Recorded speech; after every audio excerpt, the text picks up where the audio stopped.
Untuk Ibu dan Bapak, dosen pengampu mata kuliah Sistem dan Metode Penambangan, saya Beranita Andara Putri dengan NIM 07300230008 izin untuk mempresentasikan PowerPoint saya mengenai metode penambangan terbuka dan bawah tanah PT Bukit Asam. PT Bukit Asam Tbk sebagai salah satu perusahaan BUMN yang bergerak di bidang pertambangan batu bara memiliki kontribusi signifikan dalam industri ini. Didirikan pada tahun 1950 dan berlokasi di Muara Enim, Sumatera Selatan, terutama melalui dua lokasi penting yang saya pilih, yaitu Tambang Banko Barat dan Unit Pertambangan Ombilin atau UPO. Tambang Banko Barat itu sendiri terletak di Sumatera Selatan dan mulai beroperasi pada tahun 2015 sebagai sebagian dari strategi ekspansi PTBA untuk memenuhi permintaan batu bara yang terus meningkat. Metode yang diterapkan di Banko Barat adalah tambang terbuka, strip mining, yang memungkinkan efisiensi dalam penggalian dan pengangkutan batu bara. Di sisi lain, unit pertambangan Ombilin yang terletak di Sawah Lunto, Sumatera Barat, menggunakan metode cut and fill dan silikage full stoping pada pembangunan tambang bawah tanah yang memungkinkan akses ke deposit batu bara yang lebih dalam. Bagaimana metode penambangan tambang terbuka Banko Barat? Kegiatan penambangan di Banko Barat Pit 1 menggunakan metode strip mining dengan target produksi lapisan tanah penutup sebesar 350.000 BCM per bulan, namun realisasi produksi saat ini hanya mencapai 259.616,7 BCM per bulan. Proses penambangan Banko Barat terdiri dari beberapa tahapan yang terintegrasi yang menerapkan metode strip mining. Yang pertama itu ada pengupasan tanah penutup atau overburden. Tanah penutup adalah lapisan yang harus dihilangkan sebelum batu bara dapat diekstraksi. Sebelum pengupasan dimulai, tim geologi melakukan survei untuk menentukan ketebalan, jenis, dan komposisi tanah penutup. Untuk metode pengupasannya, setiap lapisan di Banko Barat Pit 1 memiliki kekerasan material yang masih dapat digali menggunakan kiper bulldozer. Kiper bulldozer itu sendiri digunakan untuk meratakan dan memindahkan tanah penutup. Tipe yang digunakan yaitu Caterpillar D9R dan D8R. Ekskavator digunakan untuk menggali tanah penutup yang lebih dalam. Ekskavator ini memiliki kapasitas besar dan efisiensi tinggi dalam menggali material. Tipe ekskavator yang digunakan adalah Caterpillar 385C. Ini untuk ripple bulldozernya, dan yang ini untuk gambar Caterpillar 385C ekskavatornya. Penyimpanan materialnya, setelah tanah penutup diangkat, material tersebut akan ditumpuk di temporary stockpile sebelum diekstraksi lebih lanjut atau dikirim ke lokasi pemrosesan. Yang kedua ada ekstraksi batu bara. Di Banko Barat, alat berat seperti shovel PC3000 atau Komatsu PC4000 digunakan untuk menggali dan memuat batu bara ke dalam truk angkut. Batu bara yang telah diekstraksi kemudian diangkut menggunakan dump truck tipe belas atau tipe 773E ke lokasi pemrosesan atau penyimpanan. Tipe Scania P420 juga digunakan pada proses ini. Sistem penimbunan batu bara ditumpuk dengan pola chevron, yaitu tumpukan berbentuk limas terpacung. Hal ini bertujuan untuk meningkatkan sirkulasi udara dan mengurangi akumulasi panas. Yang ketiga atau terakhir, pemrosesan batu bara, yaitu mempersiapkan batu bara sebelum dipasarkan. Pengeringan dan pengayakan batu bara akan melalui proses pengeringan untuk mengurangi kadar airnya. Selanjutnya, proses pengayakan dilakukan untuk memisahkan partikel batu bara sesuai ukuran yang diinginkan atau dibutuhkan. Selanjutnya ini peralatan yang digunakan tadi, yaitu ada Komatsu PC4000, Scania P20 dan ekskavator tipe 773E. Apa yang mendasari pertimbangan pemilihan metodenya? Pemilihan metode strip mining oleh PT Bukit Asam Tbk didasarkan pada beberapa pertimbangan strategis yang mencakup ekonomis. Metode ini lebih ekonomis dibandingkan dengan penambangan bawah tanah untuk deposit dekat permukaan dengan biaya pengupasan dan penggalian yang lebih rendah, sehingga meningkatkan margin keuntungan. Ada aspek aksesibilitas, yaitu strip mining memungkinkan akses mudah ke deposit batu bara tanpa penggalian dalam mempercepat proses produksi dan mengurangi waktu tunggu. Yang ketiga ada aspek produktivitas. Penggunaan alat berat modern seperti shovel PC3000 dan dump truck belas meningkatkan produktivitas operasional, meminimalkan waktu siklus bekerja, dan mempercepat pencapaian target produksi. Aspek pengelolaan material juga menjadi pertimbangan dalam pemilihan ini karena memberikan kontrol yang lebih baik terhadap proses pengupasan dan pemuatan material sehingga meminimalkan risiko kerugian material selama pertambangan. Selanjutnya saya akan menjelaskan bagaimana metode penambangan bawah tanah unit pertambangan ombilan atau UPO. Yang pertama ada metode cut and fill. Cut and fill adalah metode penambangan bawah tanah yang digunakan untuk mengekstraksi biji dengan cara menggali atau cut dan kemudian mengisi kembali fill atau area yang telah ditambang. Langkah yang dilakukan penggali biji dan pengisian kembali biji. Yang kedua ada metode shrinkage full stopping. Shrinkage full stopping adalah metode lain yang digunakan dalam penambangan bawah tanah di mana biji diekstraksi dengan cara biji dikeluarkan dari area tambang dengan cara menggeser papan penyangga atau stop atau dari atas melalui jalur corongan atau orkut. Proses penggalian dilakukan secara bertahap untuk menjaga stabilitas. Bagaimana pertimbangan pemilihan metodenya?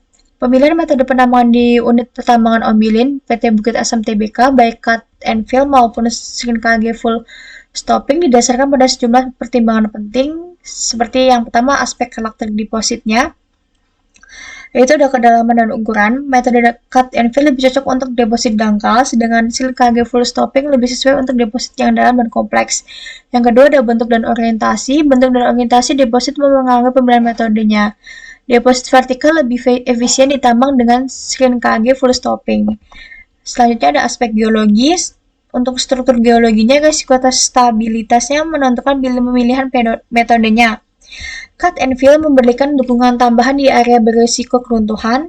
Selanjutnya ada aspek hidrogeologi. Keberadaan air tambang, air tanah mempengaruhi metode cut and fill dapat mengurangi risiko pengelolaan air dibandingkan shrinkage full stopping. Untuk aspek keamanan keselamatan pekerja adalah prioritas dan cut and fill dianggap lebih aman karena memberikan dukungan tambahan pada struktur tambang. Aspek efisiensi dan produktivitas, metode yang cepat dan efisien lebih diutamakan. Shrinkage full stopping menawarkan kecepatan ekstraksi tinggi untuk deposit dalam. Selanjutnya ada aspek pertimbangan ekonomi. Yang pertama ada biaya operasional. Meskipun cut and fill memiliki biaya awal lebih tinggi, efisiensi jangka panjangnya dapat membuatnya lebih ekonomis. Yang kedua ada return on investment atau ROI. Analisis biaya manfaat dilakukan untuk memastikan keuntungan maksimal bagi perusahaan. Yang terakhir ada aspek dampak lingkungan. Setiap metode memiliki dampak lingkungan yang berbeda.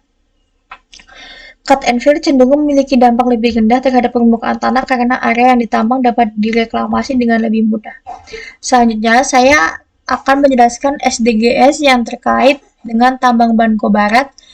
Untuk Sustainable Development Goals-nya, saya mengambil 3. Yang pertama ada SDGs 8, pekerjaan layak dan pertumbuhan ekonomi, yang menunjukkan bahwa kegiatan penambangan menciptakan lapangan kerja dan mendorong pertumbuhan ekonomi lokal. Yang kedua ada SDGs 15, yaitu kehidupan di darat, bertujuan untuk melindungi, memulihkan, dan mempromosikan penggunaan berkelanjutan ekosistem daratan. Yang ketiga ada SDGs 12, yaitu konsumsi dan produksi yang bertanggung jawab terkait dengan praktik rehabilitasi lahan pasca tambang dan pengelolaan limbah yang menunjukkan komitmen terhadap pola konsumsi yang berkelanjutan. Oke, ada contoh dari SDGs yang saya sebutkan tadi. Yang pertama ada SDGs 8, metode strap mining di tambang Banko menciptakan lapangan kerja bagi banyak individu mulai dari pekerja tambang hingga tenaga pendukung lainnya.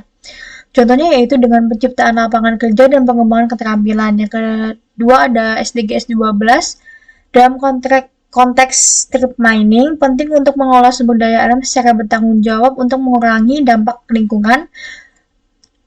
Contohnya yaitu rehabilitasi lahan dan penggunaan teknologi ramah lingkungan. Yang terakhir, SDGs 15, metode strip mining dapat memiliki dampak signifikan terhadap keanekaragaman hayati dan ekosistem lokal. Untuk itu perlu dilakukan pengelolaan habitat dan program konservasi. SDGs yang terkait dengan tambang UPO, yang saya juga mengambil 3. Yang pertama ada SDGs 8, yaitu pekerjaan layak dan pertumbuhan ekonomi, menunjukkan bahwa kegiatan pertambangan menciptakan lapangan kerja dan mendorong pertumbuhan ekonomi lokal. Yang kedua ada SDGs 9, industri, inovasi, dan infrastruktur tercermin dalam penggunaan teknologi modern dalam operasi penambangan yang mendukung inovasi dan pembangunan infrastruktur yang berkelanjutan. Yang terakhir ada SDGs 15, kehidupan di darat, bertujuan untuk melindungi, memulihkan, dan mempromosikan penggunaan secara berkelanjutan ekosistem daratan. Uraian dan contoh SDGs yang terkait dengan tambang UPO yang saya sebutkan sebelumnya. Yang pertama ada SDGs 8, metode penambangan bawah tanah termasuk landfill dan seringkali full stopping, menciptakan lapangan kerja dan mendorong pertumbuhan ekonomi lokal, contohnya penciptaan lapangan kerja dan mengembangkan keterampilan kerja. Yang kedua ada SDGs 9, metode penambangan bawah tanah seperti cut and fill dan seringkali full stopping memerlukan infrastruktur yang lebih baik dan teknologi inovatif untuk meningkatkan efisiensi dan keselamatan. Contohnya dengan penggunaan teknologi canggih dan pembangunan infrastruktur tambang. Yang ketiga ada SDGs 15, penambangan bawah tanah dapat memiliki dampak signifikan terhadap lingkungan jika tidak dikelola dengan baik. Contohnya dengan rehabilitasi lahan pasca tambang dan pengelolaan sumber daya alam. Kesimpulan dari semuanya yang pertama yaitu metode penambangan. Yang pertama ada strip mining di tambang Banko. Metode ini digunakan untuk mengekstraksi batu bara yang terletak dekat permukaan. Prosesnya melibatkan pengupasan lapisan tanah penutup atau overburden untuk mengekspos deposit batu bara. Kelebihan dari strip mining adalah efisiensi dalam penggalian dan pengangkutan material serta biaya operasional yang lebih rendah dibandingkan dengan metode penambangan bawah tanah, namun dampak lingkungan yang lebih besar menjadi perhatian utama. Yang kedua ada cut and fill dan seringkali full stopping di UPO. Kedua metode ini digunakan untuk mengekstraksi biji dari deposit yang lebih dalam. Cut and fill melibatkan penggalian dan pengisian kembali area tambang untuk menjaga stabilitas, sementara seringkali full stopping memungkinkan pemanfaatan ruang yang lebih efisien dengan memanfaatkan ruang kosong setelah ekstraksi biji. Keduanya memberikan keuntungan dalam hal keselamatan dan pengelolaan biji. Yang kedua ada pertimbangan pemilihan metode. Pemilihan antara metode strip mining dan metode bawah tanah seperti cut and fill serta seringkali full stopping didasarkan pada beberapa faktor, termasuk karakteristik deposit mineral, kondisi geologi, keamanan bekerja, efisiensi operasional, dan dampak lingkungan. Analisis biaya manfaat juga menjadi pertimbangan penting dalam menentukan metode yang paling sesuai. Yang ketiga ada keterkaitan dengan SDGs, yaitu ada SDGs 8, pekerjaan layak dan pertumbuhan ekonomi, SDGs 9, industri, inovasi dan infrastruktur, SDGs 12, konsumsi dan produksi yang bertanggung jawab, dan SDGs 15, kehidupan di darat, baik di tambang terbuka maupun di tambang bawah tanah. Untuk daftar pustakanya, sekian presentasi dari saya. Untuk kurang lebihnya mohon maaf. Selamat siang.